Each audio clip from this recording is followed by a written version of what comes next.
I'm one of the realest niggas in this shit, man. I got the motherfucking streets, nigga. I came in the game with everything. I motherfucking wanted, nigga. This shit about respect to me. Love to see when I walk up in the club, a nigga run up on me, tell me I'm the realest nigga living. What's up, YouTube?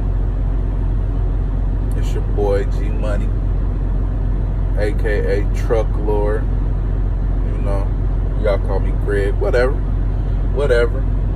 Coming at y'all today. I'm getting waiting to get loaded. Back being a company driver or whatever. Just doing my little daily route. But today I wanted to talk with y'all about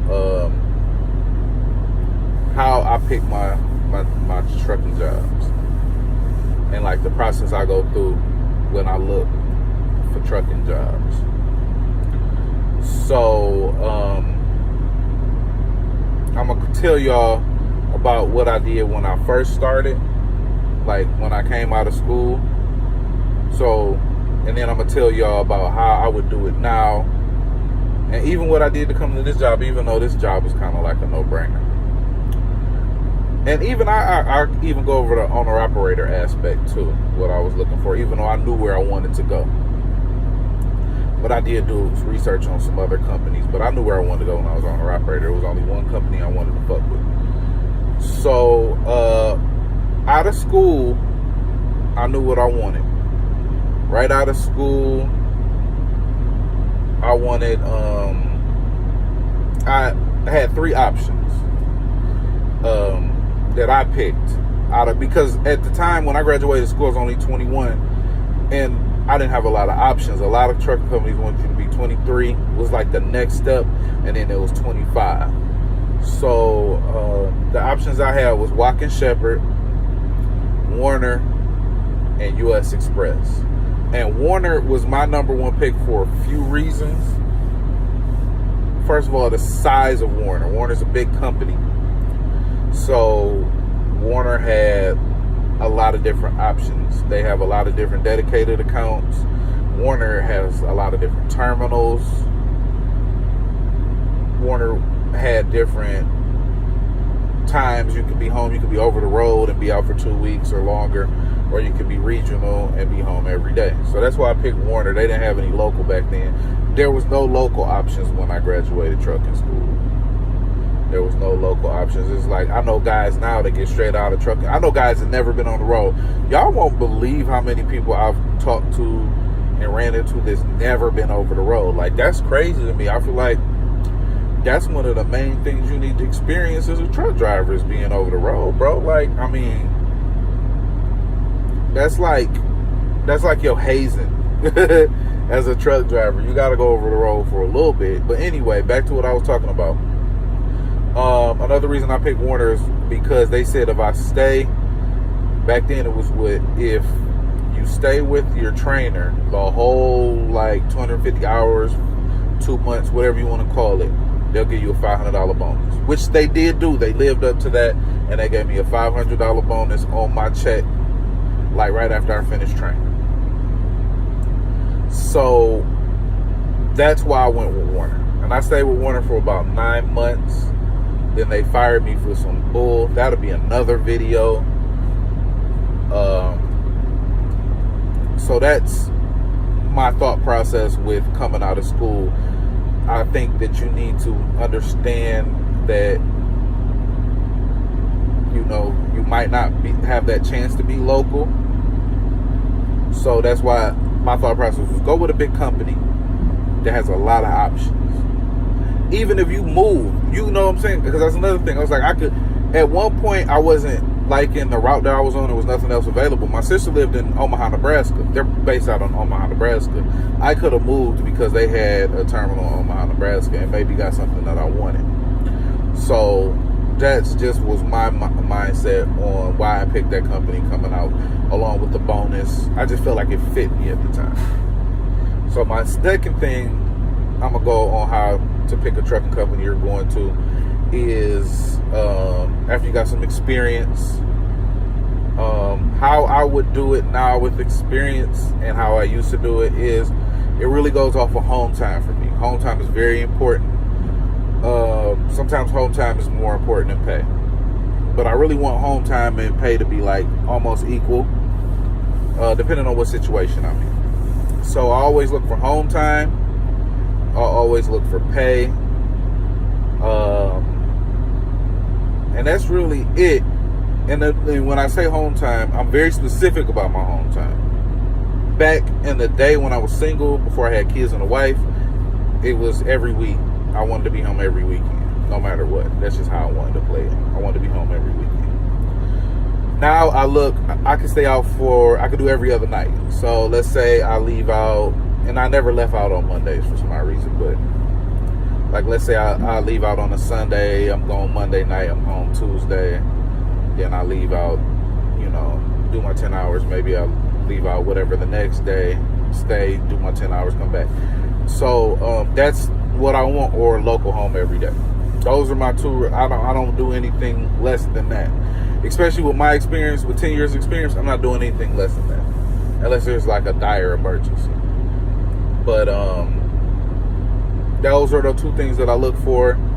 I also try to talk to drivers at that company. And another thing that you want to do is see how long they've been there. You know what I'm saying? If you're talking to a guy that's been there for 5 or 6 years, or even a year or two, their experience is going to be different than yours because they have seniority at that company. Unless you're going in specifically for a dedicated account. Now, if you go in specifically for a dedicated account and you know what you're going to be doing, then that doesn't really... you still might want to talk to the driver to see how much the route cancels or anything like that. Or you might want to try to get some insight on when that contract is going to be up, because automotive, and where I live at in Detroit, Michigan, automotive contracts do come up and you'll be out. You know what I'm saying? So they might change and your route might go away or something like that. That happened to me as well. So you just want to kind of talk to the drivers, figure out your home time. Make sure that, like you said, when you talk to the drivers, make sure that the home time is true. Because I had a company tell me, yeah, we'll get you home every week. And they didn't. They fed me some bull. But at the time, I felt like I had to be with them. I felt like I didn't have a choice because of some things that happened with my record for another video. So yeah, home time, pay. A lot of important things will be like insurance for some people. Some people don't care about home time, so they just want the money. They want to make sure the money is there. Or the trucks. I don't really care about what kind of trucks it is. Long as y'all keep them, like if I say it's broke and it's like a DOT thing, like not like if the radio's broke or a knob is broke, or the heat knob selector is broke, you can pick the temperature. Nothing stupid like that. If there's a DOT problem with it, then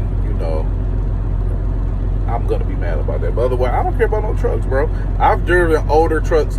The majority of my trucking career, I've always had one of the oldest trucks in the fleet. Right now, I'm driving a 2014.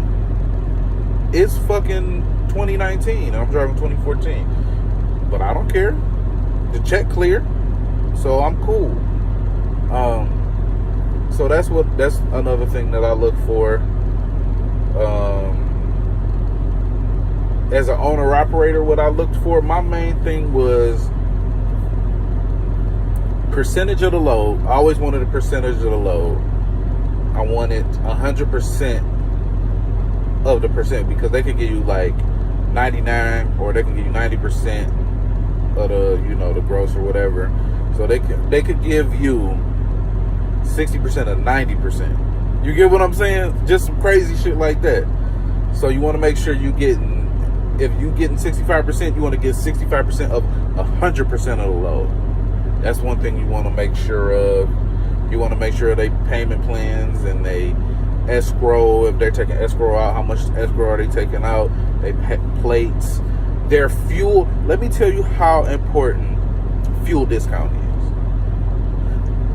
With the company that I went with, Landstar, the fuel discount was worth it without it even being percentage of the load and self-dispatch. The fuel discount alone was worth it.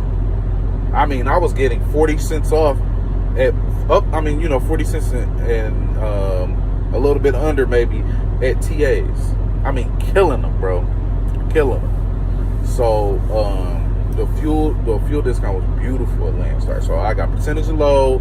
I picked my own loads at Landstar, and I got a dog ass fuel discount. And Landstar was quick to help. Like if you had problems, if there's problems with your truck, Landstar would help you. If your truck broke down, they would maybe try to put you with another owner operator or something like that till you got your truck back running. Landstar was probably the best company I ever worked for. I'll definitely say it was one of the best companies that I worked for. So, right now, I'm local. I already knew it's going because I just switched from Landstar from being an owner operator back to company. I went back to a company I worked for previously because I knew they program. I knew that they was either going to get me home daily or home every other day.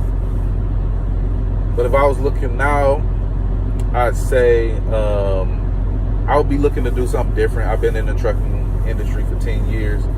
So what I'm looking at, I don't want to haul no, hazmat like that really. I would do cars. I was telling my wife I'm thinking about doing maybe cars, car hauling, or what was the other thing I was telling her about? It was car hauling and bro, what was it? I'm sorry, y'all. It was something different. Oh, it's right on the tip of my tongue. You know what I might try too? Waste management pay good, and they hiring right now. So I would if I did waste management, I would try to do the front loaders. I think that'll be hard, or maybe roll off. But roll off is just like driving a truck. But the front loaders would be cool. I don't want to be really slinging no trash like that going through the neighborhoods. But yeah, the front loader would be hard, and maybe roll off because that's like driving trucks. I always kind of had a dream of being a garbage man. I know that sounds kind of weird, but yeah, car hauling, because that's different. I never did nothing like that before. I might even pause to try to think. Hold on, I'm pausing. All right, I'm back, y'all. Mail contract.